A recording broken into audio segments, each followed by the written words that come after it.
Cherry नामित पाकर के नित्य कर में करो मेरा इस बालक के सिर पे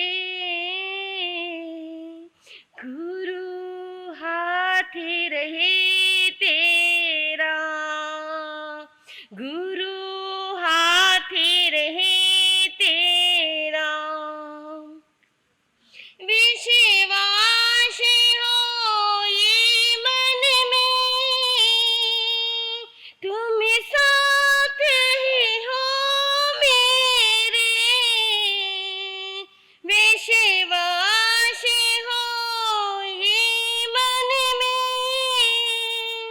तुम साथ ही हो मेरे तेरे ध्यान में खो मैं सपनों में रहो मेरे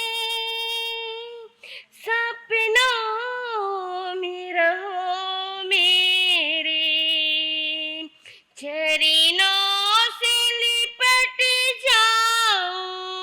जाऊं तुम ध्यान करो मेरा इस बालक के सिर पे गुरु हाथ रहे तेरा गुरु हाथ रहे तेरा भक्ति और शक्ति दो अज्ञान को दूर करो भक्ति और शक्ति दो अज्ञान को दूर करो अरदास करो गुरुवर अभिमान को चूर करो अभिमान को चूर करो नहीं देश रहे मन में रहे वास गुरु तेरा इस बालक के सिर पे गुरु हाथ रहे तेरा गुरु हाथ रहे तेरा मेरे यश कीर्ति को गुरु मुझसे दूर करो मेरे यश कीर्ति को गुरु मुझसे दूर करो इस मन मंदिर में तुम भक्ति भरपूर भरो भक्ति भरपूर भरो तेरी ज्योत जगे मन में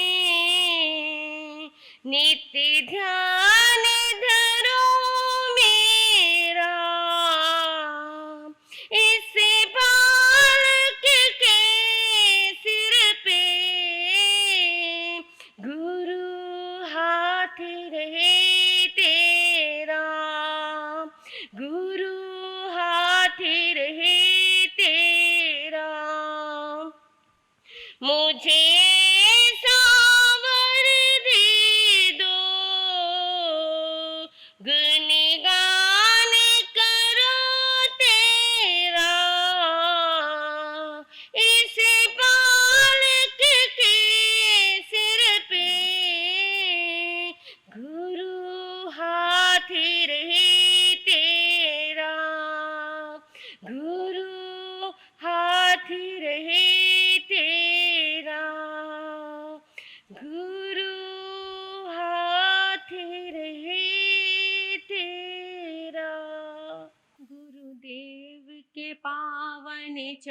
चरणों में जो शीश झुकाया करते हैं, भगवान की भक्ति में अपना मन खूब लगाया करते हैं, जो संतों के मुनि राजों के सत्संग में आया करते हैं, दुर्लभ मानव जीवन को वो सफल बनाया करते हैं, वो सफल बनाया करते हैं।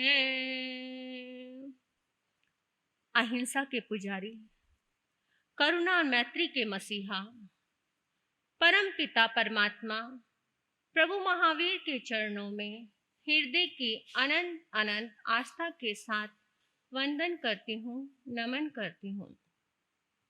परम श्रद्धेय, परम पूजनीय, परम आराध्य गुरनी जी महाराज के चरणों में हृदय की अनंत अनंत आस्था के साथ वंदन करती हूँ, नमन करती हूँ।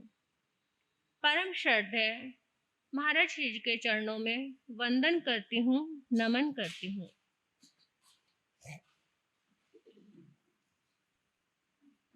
आज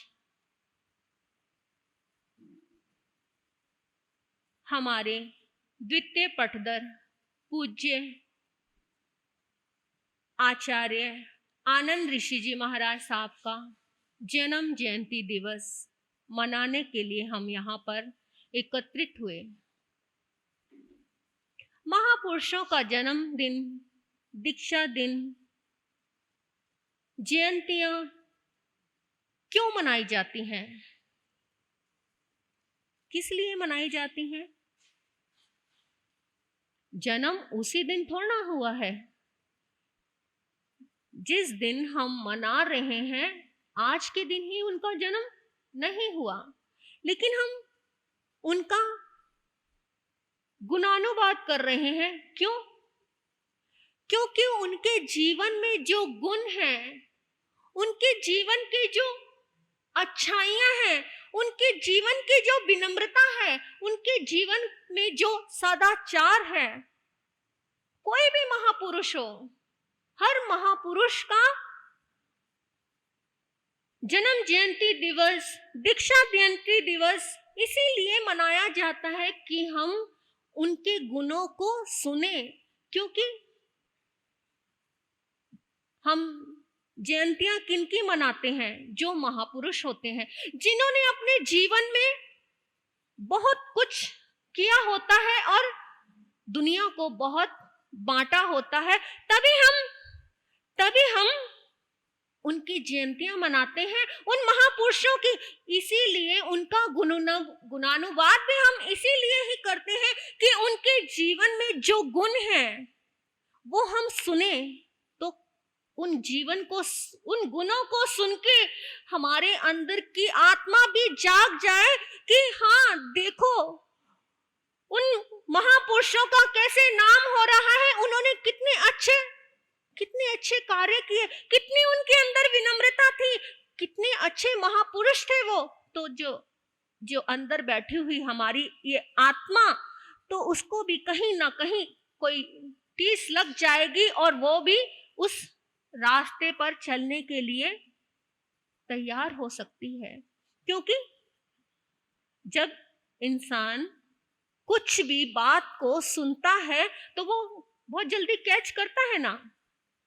जैसे कहते हैं कि कुएं से पानी निकालते हैं, तो बार बार जब कुएं से पानी निकाला जाता है, कुआं किस चीज का बना होता है? ईंट, पत्थर, सीमेंट का। पत्थर कितना मोटा होता है वो पत्थर, लेकिन जब बार बार कुएं से पानी निकाला जाता है, वो रस्सी की रगड़ बार बार उस जगह पड़ती है, निकालने डालने से, तो वो पत्थर पर, इतना मोटा पत्थर जिसको कुछ भी चोट नहीं लग सकती, लेकिन उस पत्थर पर भी निशान बन जाता है, उस पत्थर को भी वो रस्सी काट देती है। तो क्या ये अंदर बैठी हुई इस आत्मा के अंदर जरा सी भी कोई चोट नहीं लगेगी? जरा सी भी कोई बात कैच नहीं होगी कि हाँ, उन महापुरुषों ने इतना अच्छा जीवन जिया, वो कैसे हमारे भगवान बन गए। तो क्या हम इतना सा उनका एक कण मात्र नहीं ले सकते अपने जीवन में? तो क्या हम अपने जीवन को आगे बढ़ाने के लिए उनके जीवन का एक छोटा सा गुण भी ले लें, तो हमारा जीवन भी उनके चरणों में चलते चलते आगे बढ़ सकता है और हमारे जीवन का भी उद्धार हो सकता है, इस आत्मा का भी कल्याण हो सकता है। मैं तो बहुत छोटी हूं ना, मैंने कोई कभी सोच भी नहीं सकती, क्योंकि मैंने उनके दर्शन किए। मैं यहाँ पर आई भी नहीं थी, इतनी छोटी, पर हमेशा गुरनी जी महाराज जी से और सबसे उनके गुण ही सुने हैं मैंने कि कैसी महान आत्मा थी, कैसी दिव्य आत्मा थी वो। हमारे आचार्य भगवान आनंद ऋषि जी महाराज, मुझे एक छोटी सी घटना मैं आपको बता रही हूँ, जो मुझे, उनके गुण तो अथाह है, लेकिन मैं एक छोटी सी बात आपको बता रही हूँ कि एक बार एक व्यक्ति आचार्य भगवान के चरणों में आया, आचार्य भगवान के चरणों में आकर खड़ा हो गया और वो आचार्य श्री जी के पास ही आया, उनको हाथ जोड़ के नमन किया और कहने लगा कि मैं यहाँ पर आया हूँ, मैंने सुना है कि यहाँ पर आनंद ऋषि जी मुनिवर आए हैं, तो मैं उनसे शास्त्रार्थ करना चाहता हूं। आचार्य भगवान ने सुना तो कहा, हे मानव, इसी नाचीज को ही आनंद ऋषि कहते हैं, मैं ही आनंद ऋषि हूं, बोलो। तो सुनो, मैं आपसे शास्त्रार्थ करने आया हूं, क्योंकि मैं बहुत पहुंचा हुआ व्यक्ति हूं, मुझे गाथाओं की, मुझे शास्त्रों का बहुत ही ज्ञान है, तो मैं आपसे शास्त्रार्थ करना चाहता हूं, क्योंकि दुनिया को पता चल जाए कि मैंने एक मुनि को हरा दिया, जो इतना नामी मुनि है, जिनका इतना नाम है, सारी दुनिया जिनका नाम लेती है, ऐसे मुनि को मैंने शास्त्र में हरा दिया, तो मैं आपसे शास्त्रार्थ करना चाहता हूं। उन्होंने क्या कहा?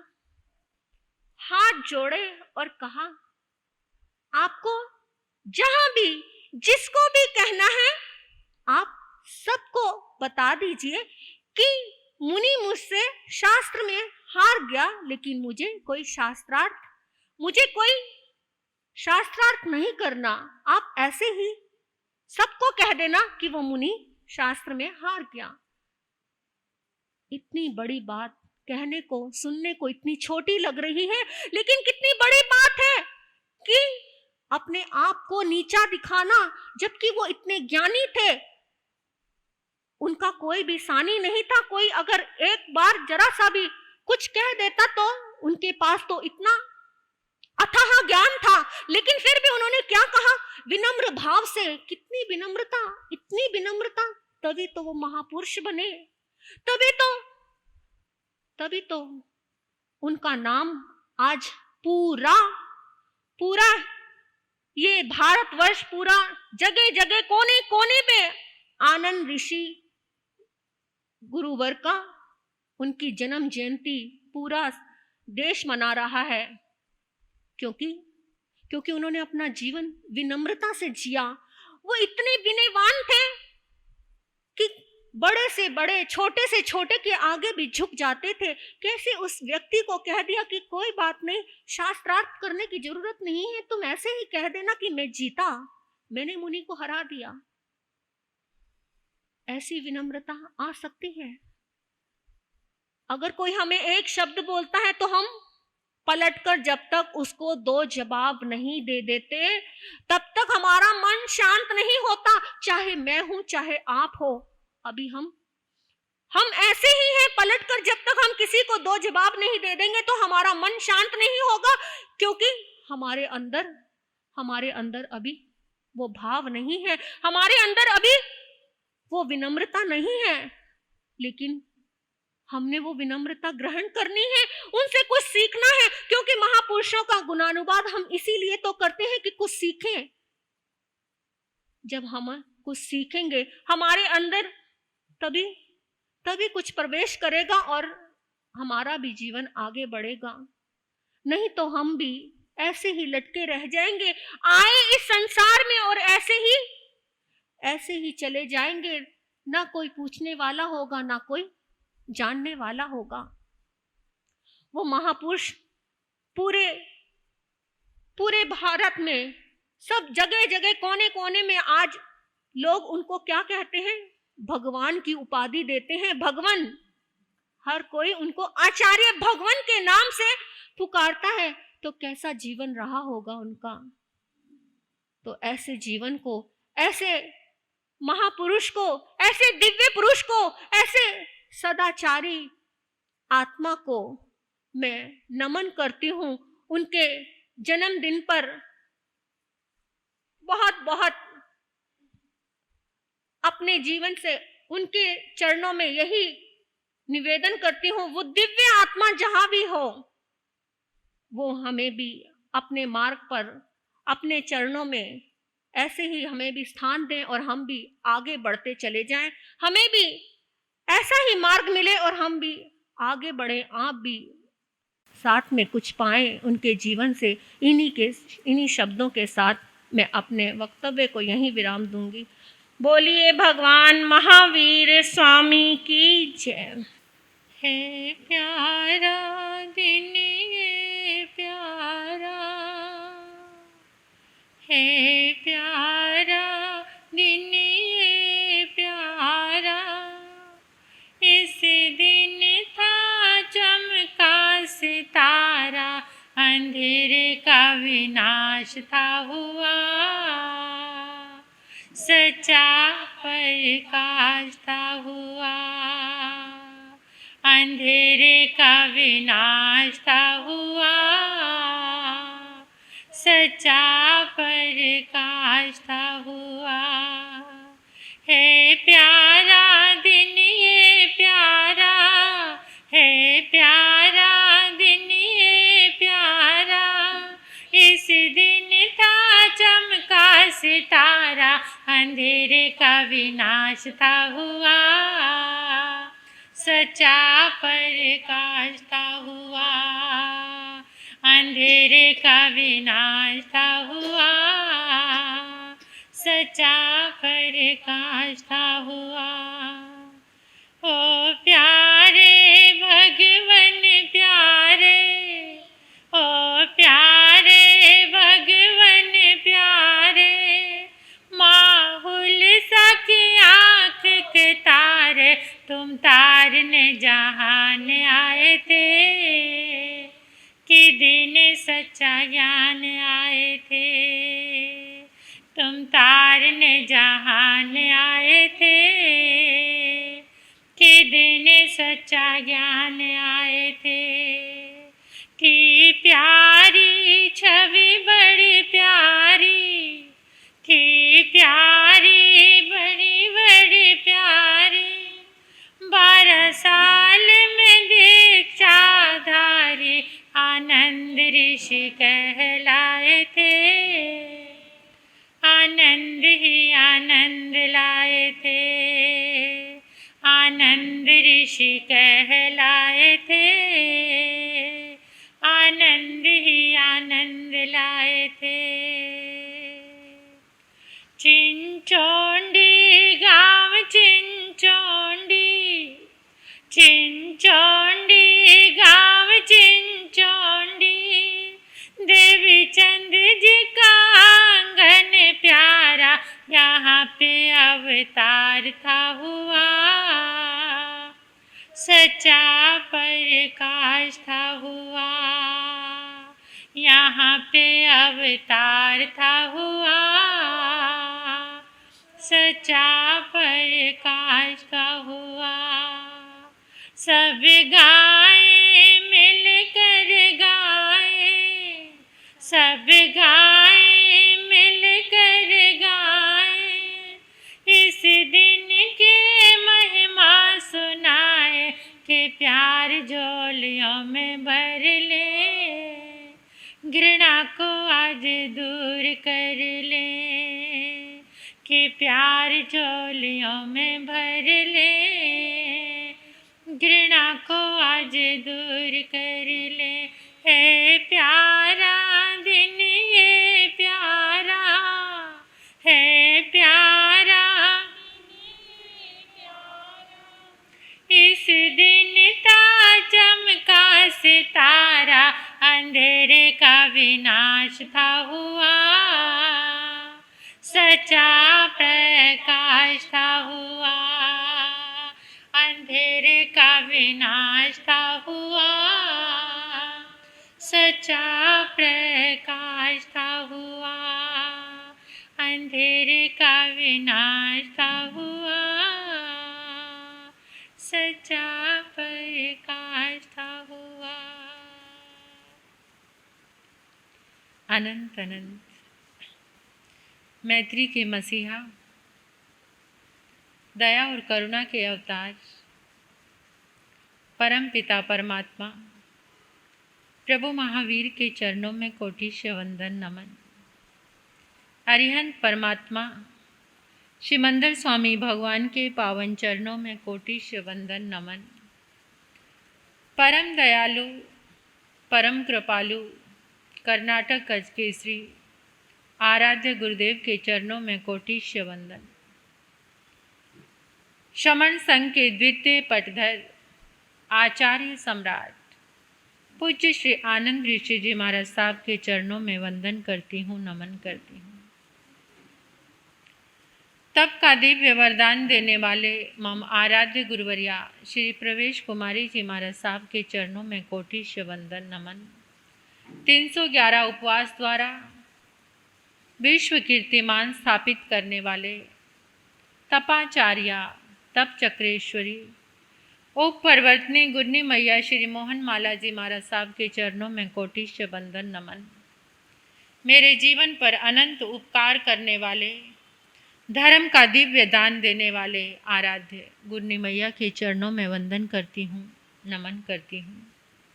स्नेहिल प्रिय छोटी साधमियाँ, इस पावन प्रांगण में आए परमात्मा के प्यारे प्यारे भक्तों, हृदय के आंगन में आप सभी का स्वागत करती हूँ, अभिनंदन करती हूँ आप सभी की श्रद्धा का, अनुमोदन आप सभी के सुंदर भावों का धन्यवाद देती हूँ। आप सभी के पुरुषार्थ को आपने श्रम किया, मेहनत की, पुरुषार्थ किया और इस धर्म सभा की शोभा बने, शान बने, अपने आप को धर्म ऊर्जा के साथ जोड़ा, संत समागम में आए। एक बार अपने उपकारी जनों का दिल से धन्यवाद अदा कीजिए, शुक्रियाना अदा कीजिए, जिनकी प्रेरणा से, जिनके सहयोग से आप यहाँ आए हैं, उन सब को दिल से धन्यवाद दीजिए। मुस्कुराते हुए इस धर्म सभा की शोभा बढ़ाएं, सबके चेहरे पर मुस्कान हो। मुस्कुराता हुआ चेहरा बहुत प्यारा लगता है। आज की ये पावन सभा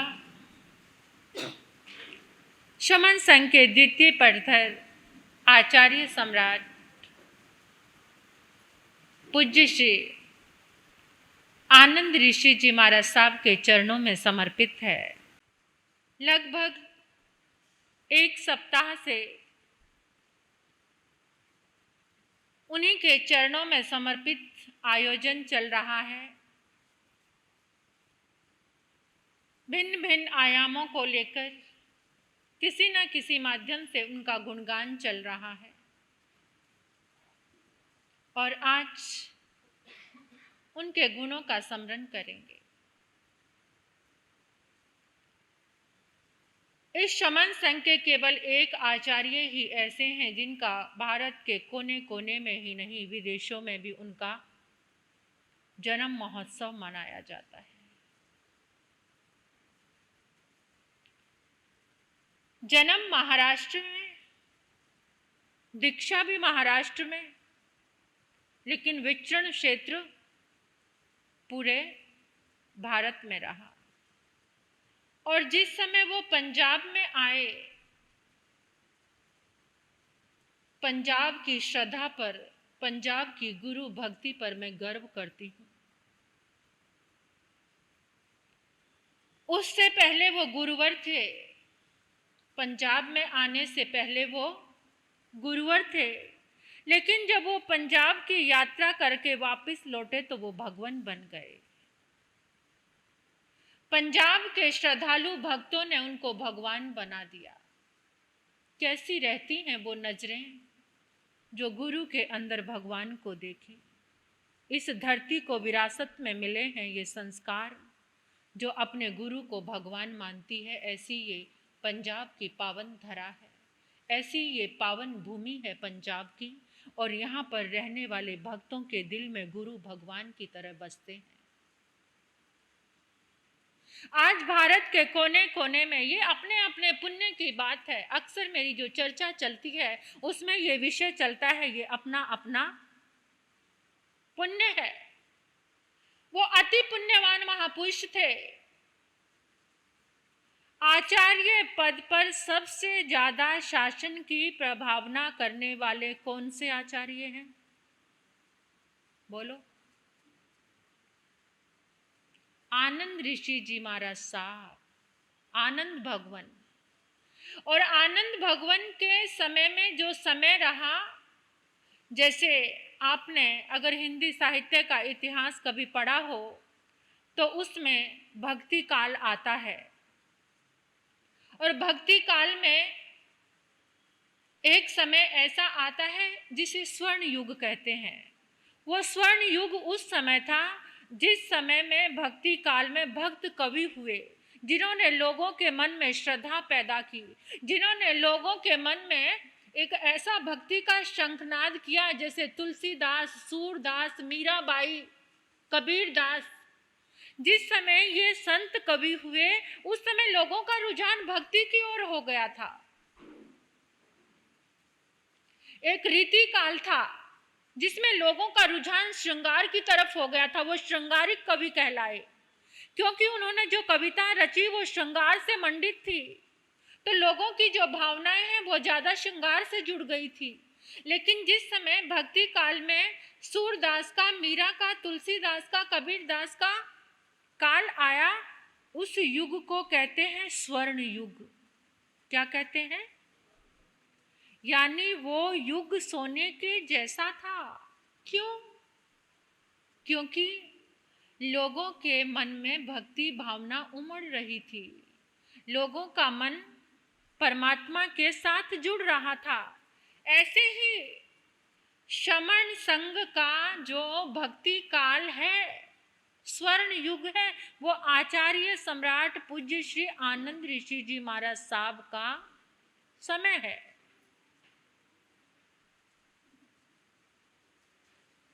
उनके जीवन में एक बहुत बड़ा चमत्कार था, एक बहुत बड़ी अतिशय थी उनकी। वो क्या थी? जहां वो जाते थे संगठन करवाते थे, जोड़ने का काम करते थे। कभी तोड़ने की बात उनके मुंह पर आती ही नहीं थी। बिछड़े परिवार मिल जाते थे, बिछड़े लोग मिल जाते थे, बिछड़े समाज इकट्ठे हो जाते थे, बिछड़ी हुई जो चीजें थी वो एकत्रित हो जाती थी। उन्होंने बहुत बार अपने पद का त्याग किया संघ का संगठन करने के लिए, और आज तो पद ग्रहण करने के लिए संघ टूटता है, टूट जाए। साधु समाज विच्छिन्न होता है, हो जाए, कोई परवाह नहीं, लेकिन अपना स्वार्थ सदना चाहिए। आज हमारी मनोवृत्तियां बहुत बीमार हो गई हैं। आज हम मन के रोगी हो गए हैं, अपना ही स्वार्थ देखते हैं। चाहे संघ देख लो, समाज देख लो, व्यक्ति देख लो, परिवार देख लो, आज हर इंसान अपने ही स्वार्थ को साधने में लगा रहता है। लेकिन उस महापुरुष ने कितनी बार अपने पद का त्याग किया, मेरा संग संगठित रहे, मेरा संग संगठित रहे। एक बार वो नजरें जहां उठ जाती थी तो सब निहाल हो जाते थे।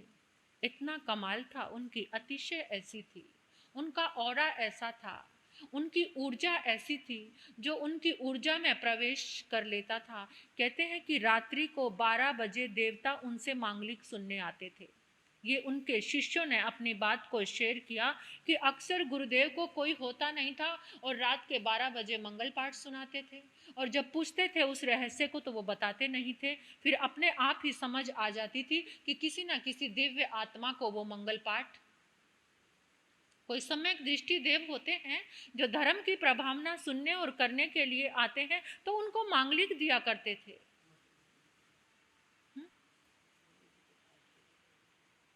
तो ऐसे जब जब संत का जप और तप बढ़ता है, जब सरल भावनाएं बढ़ती हैं, जब अंदर से सारे द्वंद्व खत्म हो जाते हैं, जब तप बढ़ता है तो देवता भी नमस्कार करने के लिए आते हैं। देवा वित्तंग नमं संति जस धम्मे सयामणो।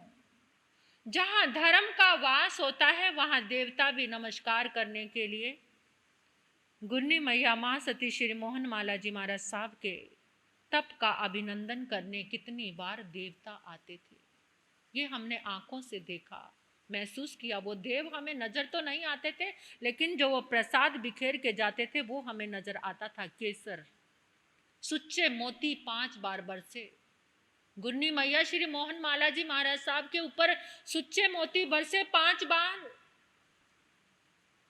मैं इस धर्म पाठ पर बैठकर जो मेरी आंखों ने देखा है वही बोल रही हूँ। आज इंसान को विश्वास हो चाहे ना हो, गुरनी जी महाराज साहब अक्सर कहा करते थे कि बेटा ये कलयुग है, इस धर्म अतिशय की चर्चा किसी लोगों के सामने मत करना, उनके अंदर अविश्वास आएगा तो कर्म का बंधन होगा, ये अपने भीतर में ही समेटे रखना। लेकिन हमारा मन है ना, उस तपस्या की इतनी प्रभावना के विषय में बताने को मन करता है कि ऐसे ऐसे दिव्य चमत्कार प्रकट होते थे। रोज केसर बरसता था, केसर के छींटे नहीं, केसर की पत्तियां गिरती थी, सूखी पत्तियां उनके ऊपर गिरती थी। मैंने कितनी बार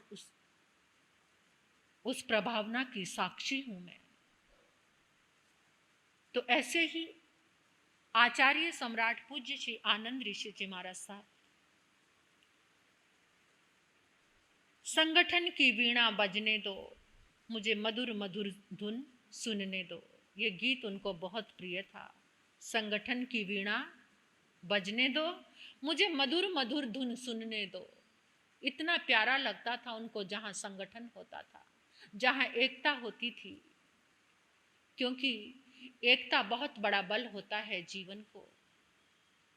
धागों को जोड़ा तो थान बन गया। एक एक धागे को जोड़ते हैं, धागों को जोड़ा तो थान बन गया, ईंटों को जोड़ा तो मकान बन गया। अरे जोड़ने की कला तो सीखिए।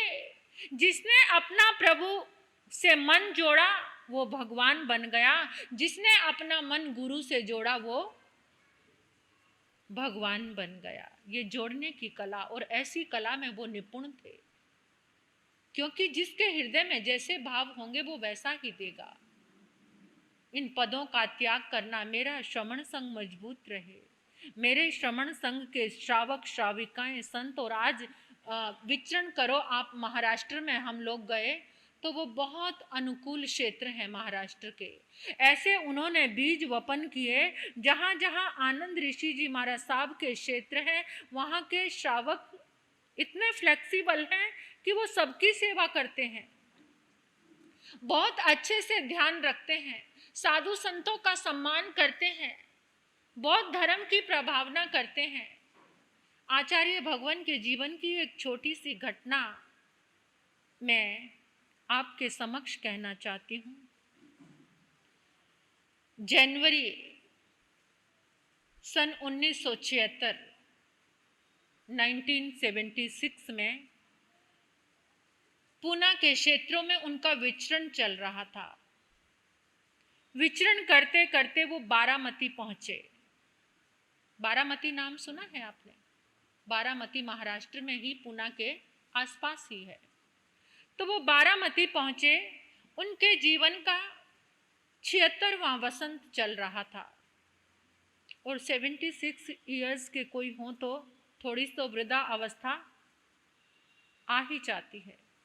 तो उनके स्वास्थ्य को देखते हुए उनके शिष्यों ने एक व्यवस्था बनाई। कार्यकर्ताओं ने बैठ के, श्रावक श्राविकाओं ने बैठ के और शिष्यों ने बैठकर एक व्यवस्था बनाई कि गुरुदेव 12 बजे से लेकर 4 बजे तक विश्राम में रहेंगे। विश्राम क्या, यानी अपना स्वाध्याय करेंगे, ध्यान करेंगे, चितारेंगे, लेकिन लोगों से नहीं मिलेंगे। ऐसी व्यवस्था चल रही थी। एक दिन की बात है, कुंदन ऋषि जी महाराज साहब का नाम सुना होगा आपने। कुंदन ऋषि जी महाराज साहब लुधियाना में भी आए थे। प्रवीण ऋषि जी, कुंदन ऋषि जी, एक चातुर्मास उन्होंने लुधियाना में भी किया था। कुंदन ऋषि जी, प्रवीण ऋषि जी और आदर्श ऋषि जी, 3 संत बाहर बरामदे में बैठे हुए थे। तो इतने में क्या देखते हैं कि एक बूढ़ा सा व्यक्ति हाथ में लकड़ी पकड़ी हुई है, डंडा पकड़ा हुआ है। लकड़ी को टिकाते टिकाते आ रहा है और बोल रहा है, आनंद ऋषि कहाँ है? आनंद ऋषि कहाँ है? मुझे आनंद ऋषि से मिलना है। आनंद ऋषि कहाँ है? नजदीक आया, शिष्यों ने देखा, मैले कुचैले कपड़े, बदरंग सा चेहरा, आंखों से भी पूरी तरह दिखता नहीं था। और ऐसे गुरुदेव का नाम लेता हुआ आ रहा है, ना गुरु ना कुछ। आनंद ऋषि कहाँ है? आनंद ऋषि कहाँ है? शिष्यों ने कहा कि आनंद ऋषि जी, गुरुदेव आचार्य भगवान अभी आपको नहीं मिलेंगे। आपको दर्शन करना है तो 4 बजे आना। इतना कहना था, ऐसा लगा मानो बारूद में किसी ने चिंगारी डाल दी।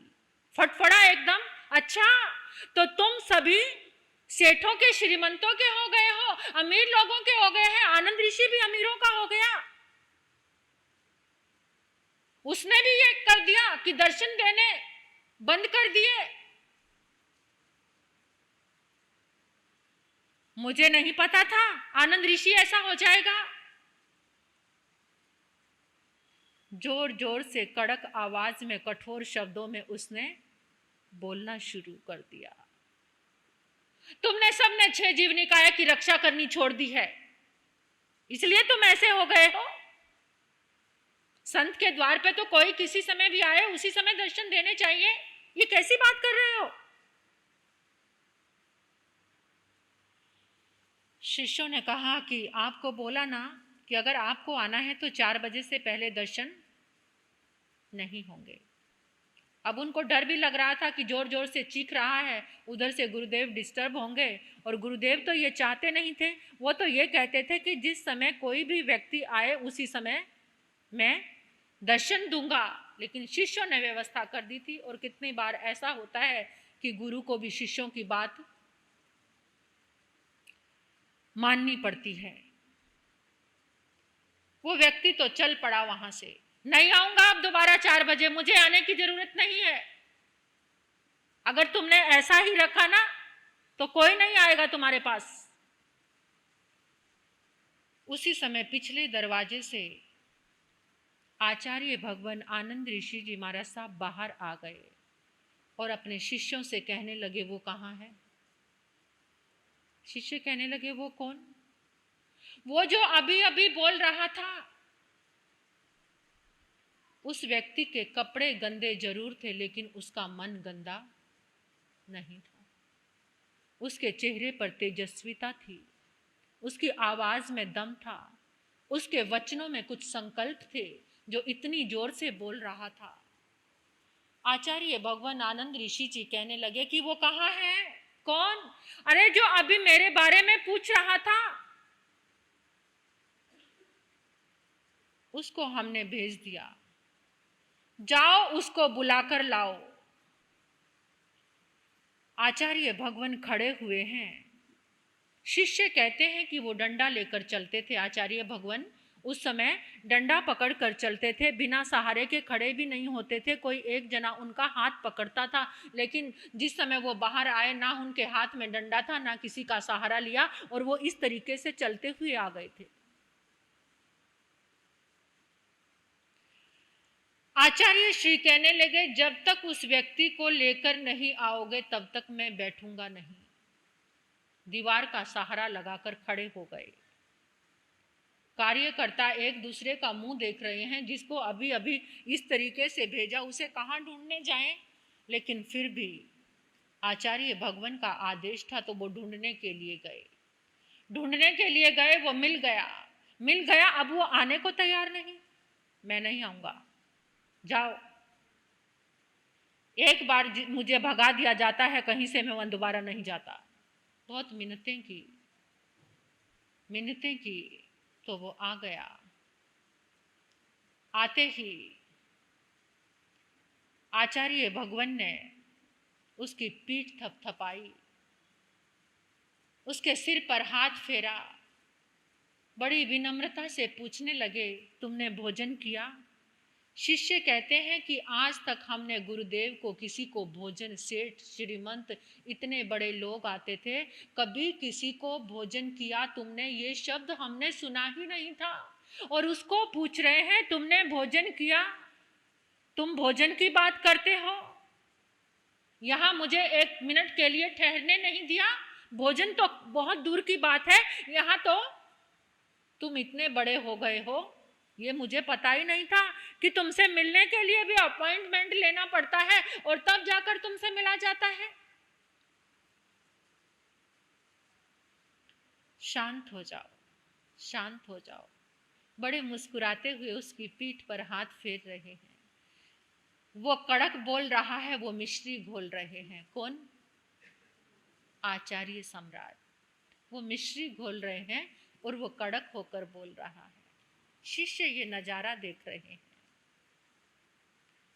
थोड़ी देर में जब वो भोजन करने के लिए गया, शिष्य कहने लगे, गुरुदेव एक बात बताओगे, ये व्यक्ति कौन है जो आपको इतना कड़क बोल रहा था और आप मिश्री घोल रहे थे? वो आपका हाथ हटा रहा था और आप हाथ फिराई जा रहे थे, इतनी आशीषें दे रहे थे। कौन है ये? गुरुदेव ने कहा, सन 1915-16 की बात है। मैं गुरुदेव रतन ऋषि के साथ मीरी में पहुंचा। मीरी में जहां उनकी दीक्षा हुई, दीक्षा स्थल। मैं वहां पहुंचा, मुझे बहुत तेज बुखार था। इतना तेज बुखार था, यहाँ ये वहां का नेमीचंद गांधी, पता नहीं पर्टिकुलर मुझे नाम, कुछ शायद गांधी उनके पीछे लगता था, यही नाम था। तो ये वो व्यक्ति है, इसने मुझे लाकर दवा दी थी। 3 दिन तक मेरी सेवा करता रहा, 3 दिन तक मुझे लाकर दवा देता रहा, जिससे मेरा बुखार दूर हो गया। शिष्य हैरान हो गए। 50 साल के बाद उसी आवाज को अंदर से बैठे बैठे पहचानना। 50 साल बाद उस आवाज को पहचानना। तब तो वो यंग होगा, छोटी एज का होगा, आवाज में भी फर्क आ जाता है, लेकिन वो कैसे थे, कैसे दूरदृष्टा थे। और सबसे बड़ी बात ये कहते कि वो मेरा परम उपकारी है, जिसको तुमने भेज दिया था, जिसने मुझे दवा लाकर दी। अपने उपकारी को कभी भी भूलना, अपने उपकारी को कभी भी भूलना नहीं चाहिए। और उन्होंने तो 50 साल के बाद भी याद रखा, और हम तो उपकारी सो उपकार कर ले, एक अगर बुराई नजर आ जाए तो उससे बोलना भी। आज उनका जीवन हमें कहता है कि अपने उपकारी के प्रति कृतज्ञता का भाव सीख कर जाना। अपने उपकारी के प्रति कृतज्ञता का भाव लेकर जाना मुझे बहुत बड़ा सौभाग्य मिला है।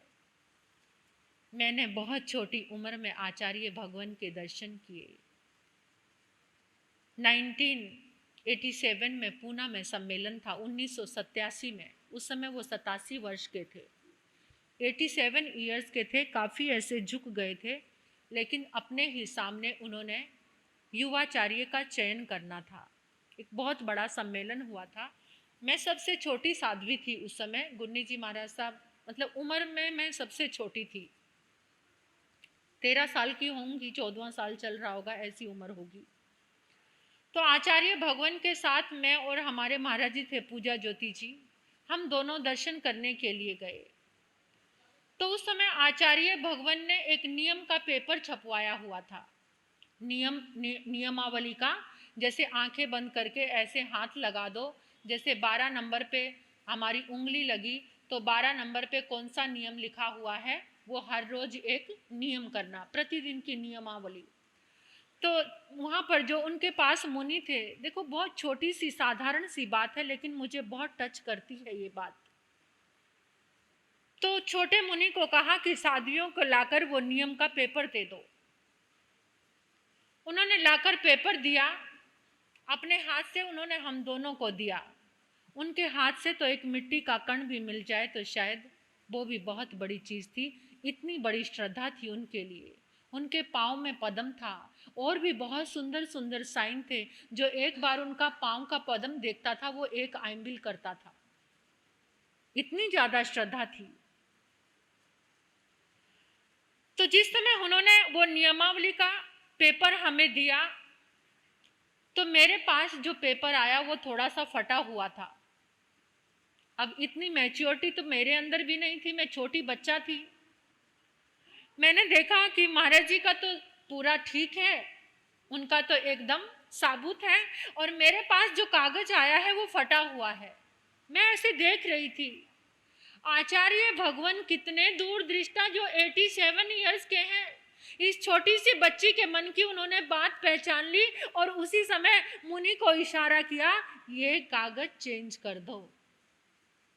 ये कागज, मेरे मन में आया कि मुझे फटा हुआ क्यों मिला, तो उसी समय मेरे हाथ से लेकर उन्होंने वापिस वो टुकड़े, उसके वो कागज तो आज बहुत खंडित हो गया, टुकड़े टुकड़े हो गया, लेकिन मैंने आज भी वो उनके हाथ से मिला हुआ कागज संभाल के रखा हुआ है। यानी छोटे से बच्चे का मन पढ़ लेते थे वो, कि साध्वी के मन में ऐसी बात आई कि इसको भी बिना फटा हुआ ही चाहिए। जिस समय वो आहार करते थे ना, ऐसे साध्वियों की लाइन लगी रहती थी कि उनके भोजन का एक कण नीचे गिरे और उसको प्रसाद की तरह उठाकर वो झूमने लग जाते थे। ऐसा जलवा देखा हमने उनका। तेरे शबाब से बढ़कर कोई शबाब नहीं था, तेरे शबाब से बढ़कर कोई शबाब नहीं था, कसम खुदा की तेरा कोई जवाब नहीं था, कसम खुदा की तेरा कोई जवाब नहीं था। ऐसे थे आनंद भगवान। तभी तो देखिए, ये उनके पुण्य का प्रताप ही है। इतनी धर्म प्रभावना हो रही है उनके जन्म जयंती के उपलक्ष्य में, इतनी आराधना हो रही है, इतनी सामायिक एकादशी, कुछ ना कुछ तप अनुष्ठान, जप अनुष्ठान।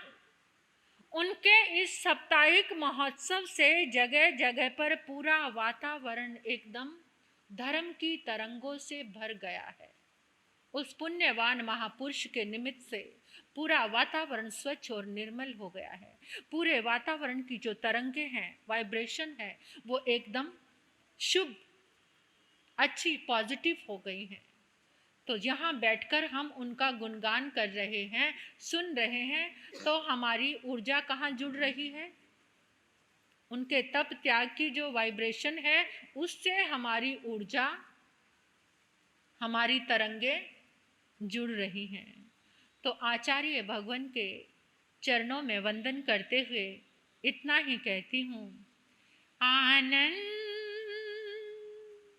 बड़ा प्यारा नाम है, मीठा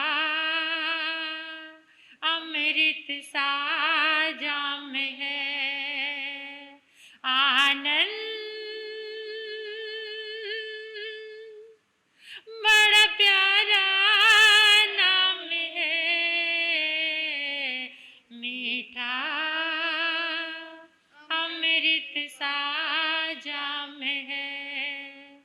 हर पल उनका नाम जपो, सुबह जपो और शाम जपो।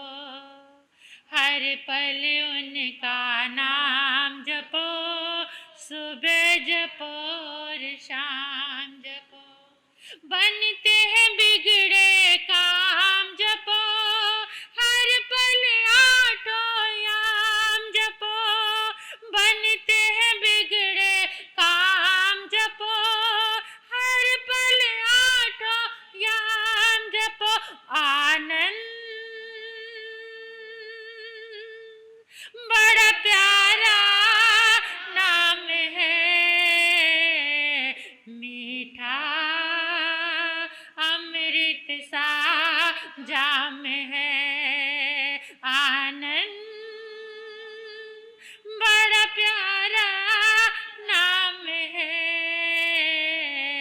मीठा अमृत सा जाम है। मीठा अमृत सा जाम है, मीठा अमृत सा जाम है। आचार्य भगवान की ये पावन जयंती हम मना रहे हैं।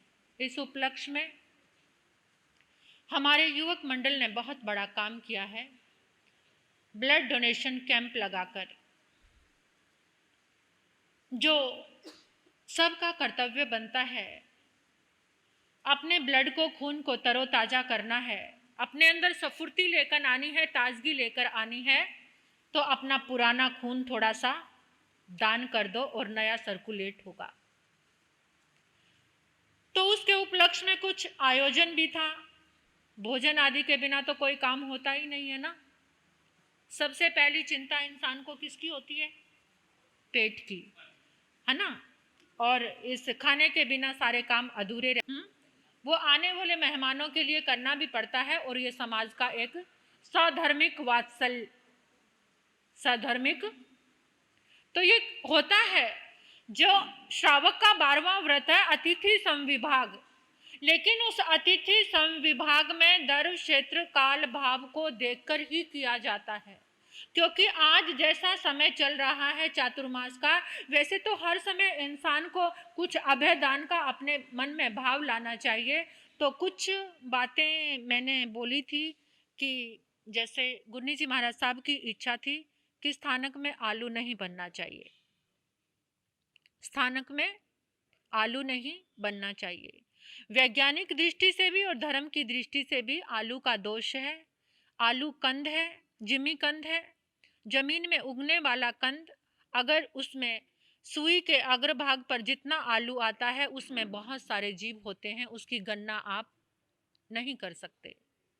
तो इसलिए अनंत काय जीवों की रक्षा करने के लिए आपको आलू नहीं खाने चाहिए।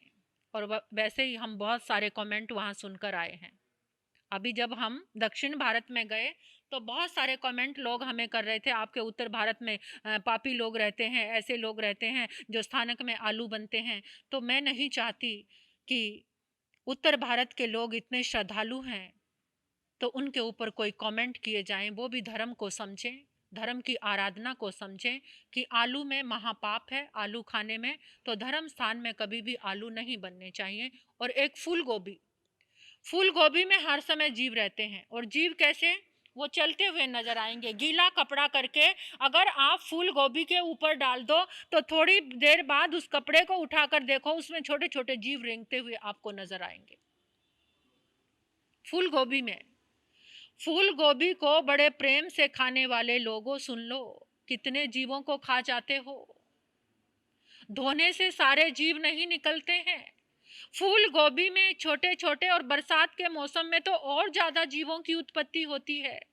बरसात के मौसम में तो हमारे यहाँ तो जैसे ही कोई साध्वी बनने के लिए आती है बच्ची, तभी से उसका नियम हो जाता है फूल गोभी का सेवन नहीं करना। तो हम चाहते हैं जैसे हम हैं वैसे आप भी बनो, महाराज जी बनकर नहीं, थोड़ा सा खाने पीने में मैं ये नहीं कहती कि जैसे हम हैं यानी हम साधु हैं तो आप भी साधु बन जाओ, ये बात नहीं कहूँगी मैं। और वो तो आपके गले भी नहीं उतरेगी, महाराज साहब ने कैसी बात कह दी। तो इसलिए क्या पता किसी का मन बन जाए। लेकिन फिर भी अपने मन में ये भावना जरूर रखो, इस जन्म में ना सही अगले जन्म में हम क्या बनेंगे। बोलो, बनोगे? कौन कौन बनेंगे? इच्छा नहीं है तो हाथ खड़ा करके बोलो ना कि इस जन्म में ना सही अगले जन्म में दीक्षा। बोल दो मुंह से, अगले जन्म में हाँ दीक्षा जरूर लेंगे। ये भावना तो सभी को रखनी चाहिए और जीवों को अभयदान का भी भाव रखना चाहिए। आलू, गाजर, मूली, शलगम जो भी जमी कंद हैं उनमें विवेक रखना चाहिए। उनमें कम से कम और ना सही घर में तिथियों में तो उनका विवेक आपको रखना ही चाहिए। और गोभी में भी बहुत सारे जीव हैं, फूल गोभी का सेवन नहीं करना चाहिए और फिर भी धर्म स्थान में तो बिल्कुल नहीं करना चाहिए। तो इसलिए हमने यही कहा था कि जहाँ पर भी हम रहेंगे वहाँ पर ऐसे आलू, फूल गोभी आदि का उपयोग ना ही हो तो अच्छा है। लेकिन फिर भी आप, मुझे विश्वास है कि इस बात को स्वीकार करेंगे, कहना मानेंगे और अपने जीवन में, ये जबान का ही तो स्वाद है, थोड़ी देर का लिया, थोड़ी देर के लिए इस लेटर बॉक्स से नीचे उतरा, फिर क्या बन गया? उतरा घाटी और बना माटी। तो देखो बहुत बड़ी बात है, आपने मेरी बात को स्वीकार किया होगा। आचार्य भगवान आनंद ऋषि जी महाराज साहब के चरणों में आलू और गोभी समर्पित कर दो। आलू और गोभी समर्पित। हाँ, आज नियम नहीं, आज नियम ना कराऊं, लेकिन आप मन की धारणा से अपने मन में सोच लेना, ठीक है? सबको कोई ना कोई नियम जरूर लेकर जाना, आज खाली ना जाना। जब छोड़ के आगे के लिए यहाँ पे कौन गोभी का क्या करेगा? हाँ बोलो, हाँ हाथ जोड़ो। गोभी का पकौड़ा। देखो वो बच्ची कितनी अच्छी है, सुन के कितना उसके मन में आया लड़की के। अरे माँ क्यों मना करती है, क्या हो गया? बच्चों को सहयोग दो। ये आचार्य भगवान के चरणों में आपका गिफ्ट होगा जब आप बर्थडे पे जाते हो। और ये बच्ची देखो, हाँ मैं आपको बताती हूँ, ये बच्ची संसारी पक्ष से मेरी भांजी है, सोनीपत से आई है। इसने कल मुझे नियम कराया, 4 महीने में अपनी मन पसंद या कहकर कोई भी चीज़ नहीं खाऊंगी। मम्मी को कभी ये नहीं कहूँगी कि मेरे लिए ये बना दो, या मार्केट में जाने के लिए कभी ये नहीं कहूँगी कि मुझे ये खाना। 4 महीने तक इस बच्ची ने ऐसा नियम किया, तो कितनी बड़ी बात है, अपने आप बिना कहे। हाँ, छोटी बच्ची ने कुछ बोलना है। आ जाओ बेटा, क्या नाम है आपका? काव्या, आ जाओ। काव्या जैन। सबको अभिनंदन मेरी तरफ से। तिख तो आयनम पायनम करेमि वंदामि नमो स्वामी सखानेमि सम्मानेमि कल्याणम मंगलम देव्यम चेव्यम उज्वा स्वामी माथे बंदामि। मैं आपको ब्लड कैंप के बारे में बताना चाहूँगी। रक्तदान हमारी जिंदगी में महादान है। रक्तदान करने से हमारी जिंदगी, हम उस व्यक्ति को भी बचा सकते हैं जिसे हम जानते भी नहीं हैं। रक्तदान करने से हमारे जीवन में कोई खतरा नहीं है। रक्तदान हमारे शरीर को कई बीमारियों से बचाता है। Give blood, help, save life.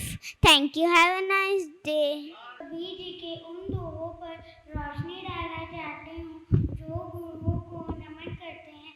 जैसी बेटी कुटुंब की तैसी गुरु सो होय, कहे कविता दास का भला ना पकड़े कोई। जिस प्रकार लोग कुटुंबियों से प्रेम करते हैं उसी प्रकार गुरुओं से प्रेम तो उस सेवा का पूतना ही क्या है। दुख में सिमरन सब करें, सुख में करें न कोई। जो सुख में सिमरन करे तो दुख काहे को होए। कबीर जी कहते हैं, दुख में भगवान को सभी याद करते हैं, सुख में कोई नहीं करता। अगर सुख में भगवान को याद किया जाए तो दुख हो ही क्यों। गुरु बिन ज्ञान न उपजे है, गुरु बिन मिले न मोक्ष, गुरु बिन लिखे न सत्य कोई, गुरु बिन मिटे न दोष। कबीर जी कहते हैं, गुरु के बिना ज्ञान नहीं मिलता, गुरु के बिना मोक्ष नहीं मिलता, गुरु के बिना तन मन वचन उनके दोष नहीं मिलते। इन दोहों से हमारे मन को शांति मिलती है और सफलता की प्राप्ति होती है। धन्यवाद। जय जिनेन्द्र। गुन्नी जी के चरणों में कोटि कोटि वंदन नमन। पतझड़ सा था मेरा तन मन, तूने किया सावन। अब धन तो क्या पूरा जीवन कर दूं तुझे अर्पण। सिखाया तूने जीना जीना कैसे जीना, सिखाया तूने जीना मुझे भगवन। वन से बने उपवन, सिखाया तूने जीना जीना कैसे जीना, सिखाया तूने जीना मुझे भगवन। ना और कहीं जाना जाना कहीं जाना, ना तेरे बिन जाना मुझे भगवन। तेरी ही प्रीत से मेरी हर्षण, वन से बने उपवन। सिखाया तूने जीना जीना कैसे जीना, सिखाया तूने जीना मुझे भगवन। ना और कहीं जाना जाना कहीं जाना, ना तेरे बिन जाना मुझे भगवन। बोलिए भगवान महावीर स्वामी की। अभी तक आप सब सुन रहे थे, अब आप सभी मेरे साथ भी बोलेंगे। थोड़ी स्फूर्ति आ जाएगी, थोड़े से आलस दूर हो जाएगा। तो चलो मिलकर के बोलते हैं। गाया गाया गाया जिसने आचार्य गुण गाया, गाया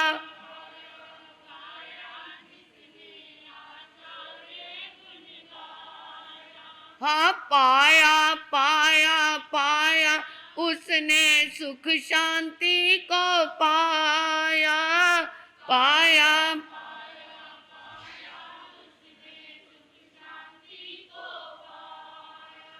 गाँव चिचौड़ी महाराष्ट्र में, गाँव चिचौड़ी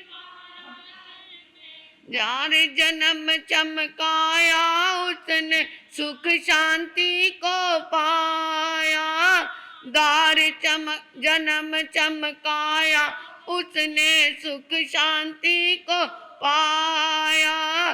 गाया गाया गाया जिसने, बस चुप कर गए।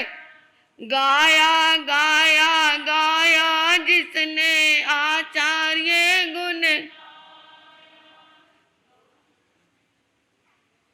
परम श्रद्धा परम आराध्या परम पूजनीय तपाचार्या तप चक्रेश्वरी परमात्म स्वरूपा गुन्नी मैया के चरणार बिंदों में हृदय के अनंत अनंत भावों से मेरा प्रणम्य स्वीकार हो। धर्म प्रांगण में आए मेरे आत्मीय जन, अभी तक आप आचार्य श्री जी के जीवन के बारे में सुन रहे थे। ये जीवन गंगा सा निर्मल, कलम वृक्ष सा वरदानों को देने वाला, कामदेहु सा अमृत वाणी जैसा दूध देने वाला ऐसा महान जीवन संवत 1957 सन 1900 में चिंचौड़ी गांव जो महाराष्ट्र में पिता देवीचंद माता हुलसा देवी के आंगन में, जिसने अपनी आंखें खोली। बचपन में उनका नाम नेमीचंद और लाड में उन्हें गोपी राम भी कहा करते थे। बचपन निकल रहा है, 8 साल का बच्चा सुबह स्कूल गया और जब वापस आया तो क्या देखता है, घर के अंदर रुदन मचा हुआ है, पिताजी को जमीन पे लिटाया हुआ है, माँ की चूड़ियां भी टूटी हुई हैं और सिंदूर भी पूछा हुआ है। पूछा ये क्या हुआ? उसे एक तरफ, पहले तो अड़ोसी पड़ोसी भी साथ में जुड़ जाया करते थे, उसे क्या एक तरफ जाकर के उसे कहने लगे तेरे पापा की मृत्यु हो गई, तेरे पिताजी की मृत्यु हो गई। मृत्यु क्या होता है? यहां से चले जाना और वापस फिर उसी रूप में लौट के ना आना। यहां से चले जाना और पुनः उसी रूप में वापस लौट के ना आना, यही मृत्यु है। क्या ये सभी की मृत्यु होती है? हाँ, होती है। ऐसा प्रश्न किसी और ने भी, हाँ भाई आ जाओ, अपना स्थान ग्रहण कर लो।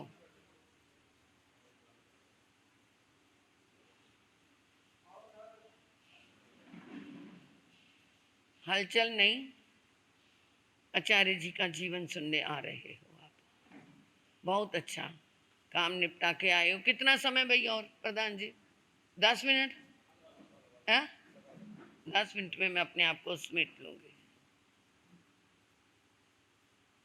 ऐसा प्रश्न जैसा उस बालक गोपी राम ने सबसे पूछा, क्या सबकी मृत्यु होगी, ऐसा प्रश्न किसी और भी महापुरुष ने पूछा था? कुछ पता है?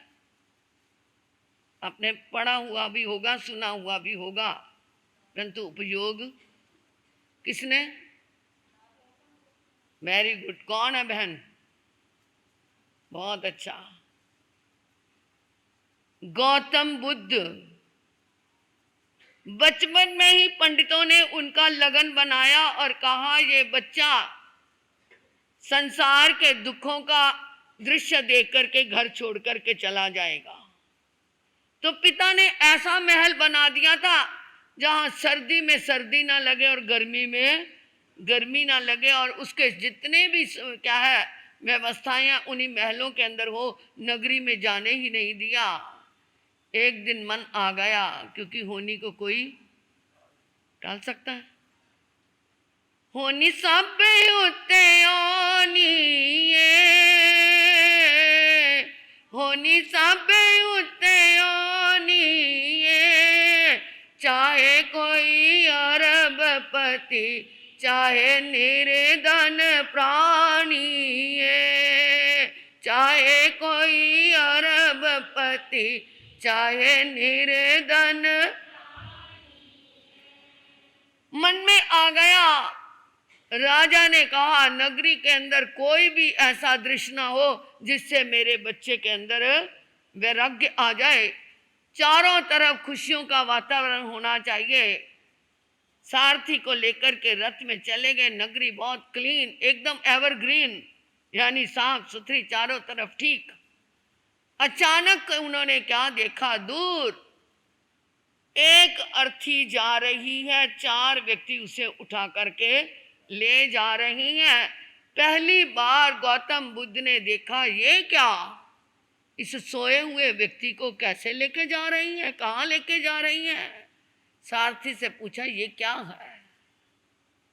उन्होंने कहा इसकी मृत्यु हो गई है। मृत्यु? हाँ महाराज, मृत्यु हो गई युवराज। तो क्या ये मृत्यु सब पे आती है? हाँ। क्या मेरे पे भी आएगी? मैं भी मरूंगा। अब क्या कहे सारथी? तो वैराग्य आ गया था, जब मरना ही है तो इस मौत पे मुझे विजय पानी है।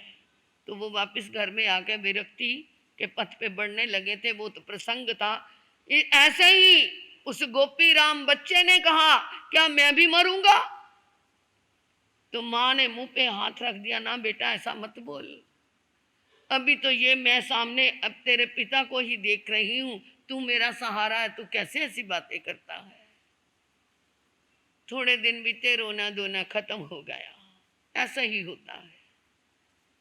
माँ उस बच्चे को लेकर के निम्बाहेड़ा राजस्थान में अपनी बहन के घर यानी उसकी मौसी के घर कुछ दिनों के लिए चली गई।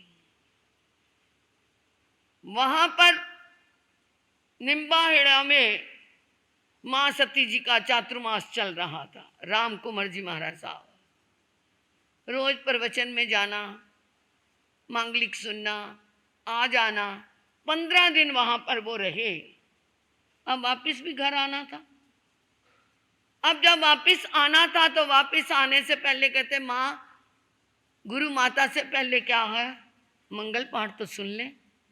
सुनने चले गए, मंगल पाठ सुन लिया, चल पड़े। टांगे में, पहले टांगे चलते थे, आजकल तो किसी ने बच्चों ने टांगे ही नहीं देखे होंगे, है ना? तो टांगा में बैठ गए। टांगे से ही वो वहां पर आ रहे थे स्टेशन की तरफ कि टांगा चलते चलते आगे एक खड्डा आ गया। खड्डे में घोड़े का पैर लग गया और वो बच्चा उछल करके क्या हो गया, वो गोपीराम गिर गया और वो गिरा और वो अगला पैर आगे, क्योंकि पीछे उसका आड़ा था, तो वो आगे जो ही घोड़े के पैर आगे निकले तो वो एक पैर बच्चे के ऊपर से निकला और टांगा भी निकल गया। माँ एकदम आगे जाके टांगा रुका तो माँ चिल्लाई, हाय मेरा गोपी, हाय मेरा लाल। तड़प उठी। जब दौड़ करके पीछे जाकर के क्या उसको उठाने लगी तो वो कपड़े झाड़ करके क्या हो गया, खड़ा हो गया। बेटा तुझे कुछ हुआ तो नहीं? मेरी तो जान ही निकल गई थी, पूरा टांगा तेरे ऊपर से निकल गया। अरे माँ कैसे हो सकता था मेरे को कुछ?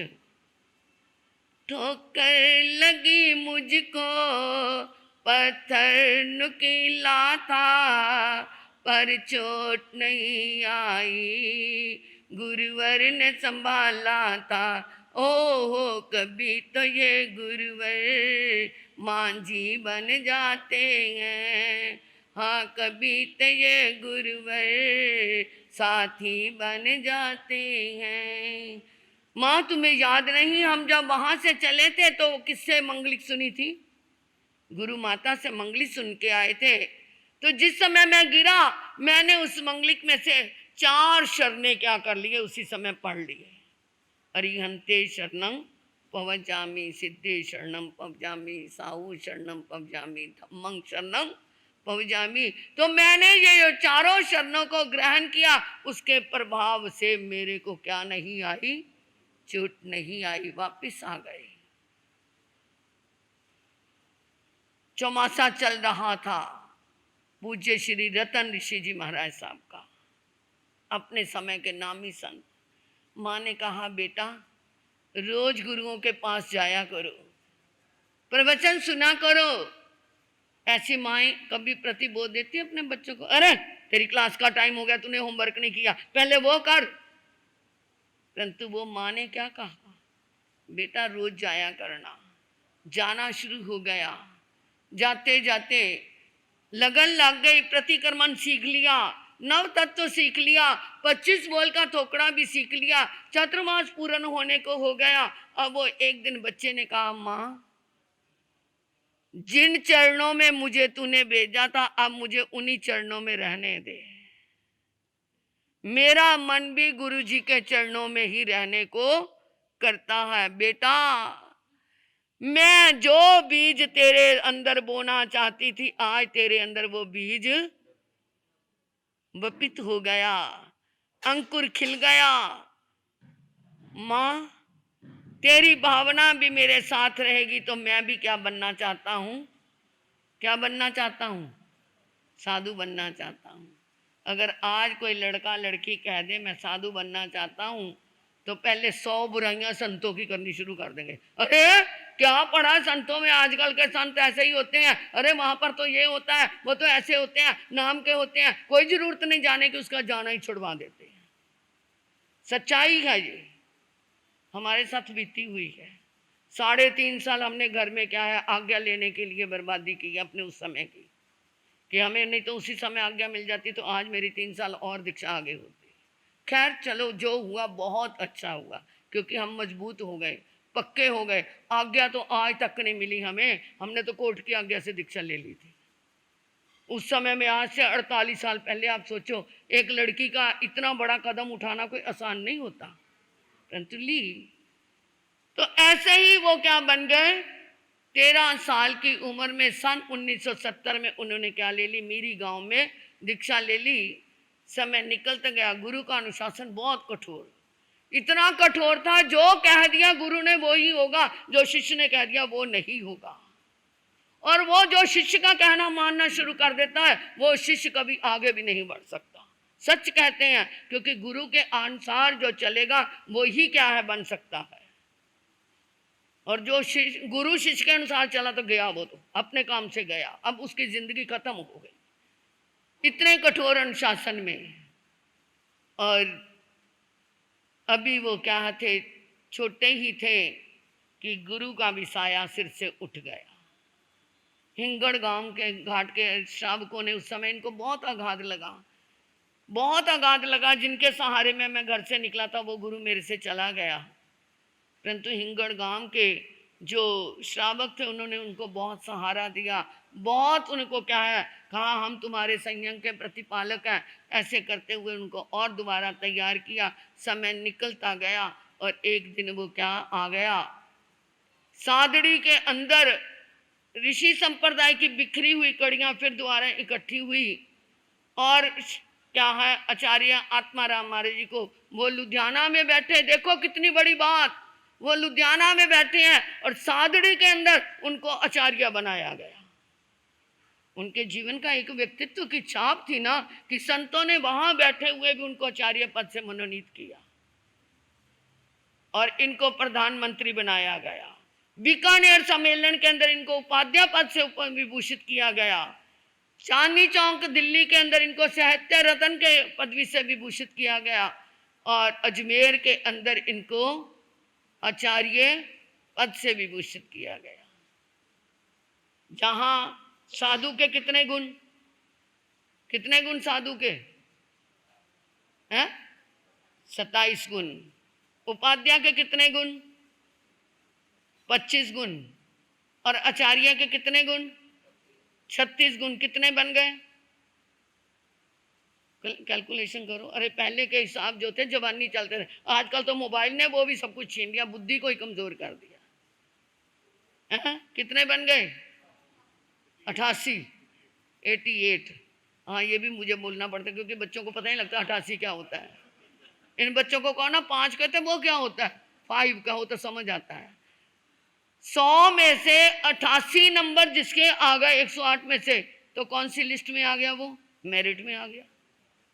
तो वो तो पहले ही क्या थे, मेरिट क्या, वो तो मैं कहती 100 में से 125 भी उनके जीवन का गुण है। मैं अपने जीवन से संबंधित उनकी एक घटना बताती हूँ। मैं सेकंड ईयर में पढ़ती थी, आचार्य भगवान का कपूरथला में आना हुआ और कपूरथला में पूज्य श्री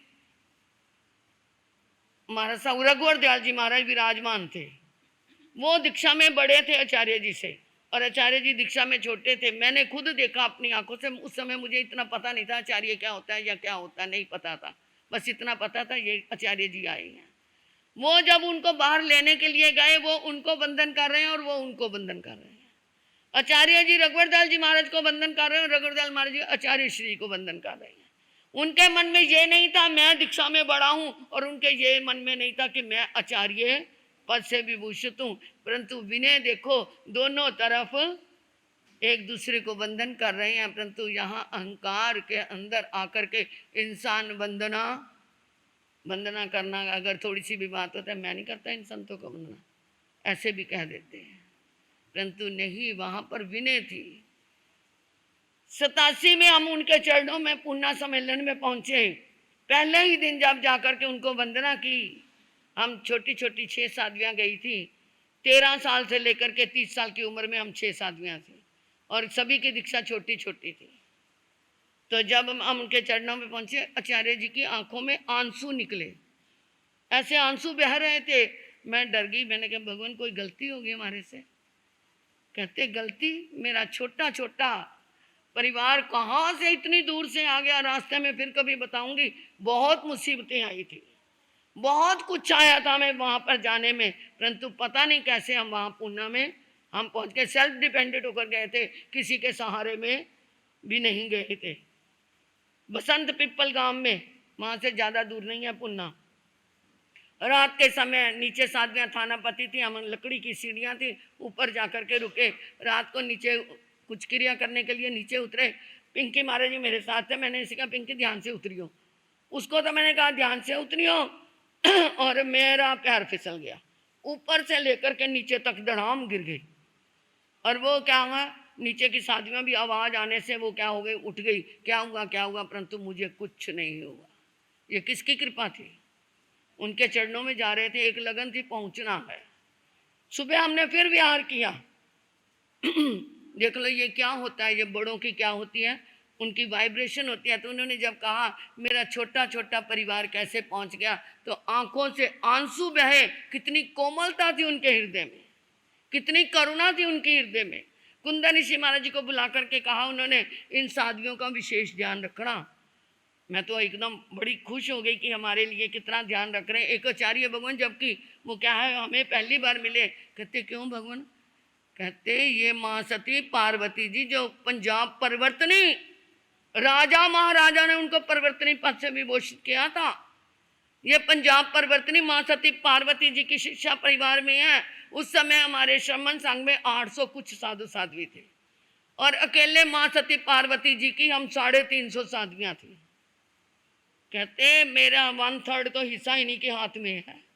मेरे शर्मन संघ का तीसरे हिस्से से बढ़ करके तो इनके हाथ में है। इन साधवियों का विशेष ध्यान रखना। तो हम तो ऐसे चौड़े होके गए कि हम तो क्या है जी यहाँ के, क्योंकि छोटे थे उस समय, इतनी गंभीरता तो थी नहीं, परंतु बहुत खुश हो गए। उस समय प्रवर्तक श्री सुमन मुनि जी महाराज, क्योंकि मेरे दीक्षा गुरु हैं वो, सुमति मुनि जी महाराज, क्योंकि पूजा महाराज जी मेरे साथ थे, उन्होंने हमें वो शिक्षा दी थी। विशाल मुनि जी की भांजी, हमारे उपाध्याय विशाल मुनि जी है ना, उनकी भांजी।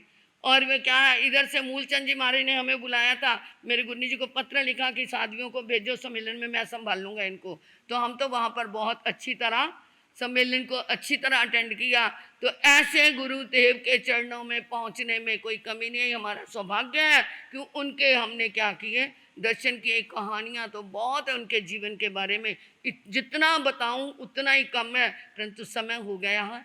आज हमारे ब्लड डोनेशन रक्तदान शिविर जो है, हमारे युवक मंडल, हमारी जैन सभा और हमारे सबके सहयोग से जो होने जा रहा है, बहुत मेहनत की बच्चों ने रात भी 12 बजे तक ये क्या है यहाँ की व्यवस्था संभालते रहे। मैं भी बैठी हुई थी, मेरे को पता, परंतु आपको धन्यवाद है आप लोगों का। अब इन्होंने तो जो करना था किया, अब आप लोगों के सहयोग की जरूरत है। ज़्यादा से ज़्यादा प्रेरणा देना और खुद भी रक्तदान देना।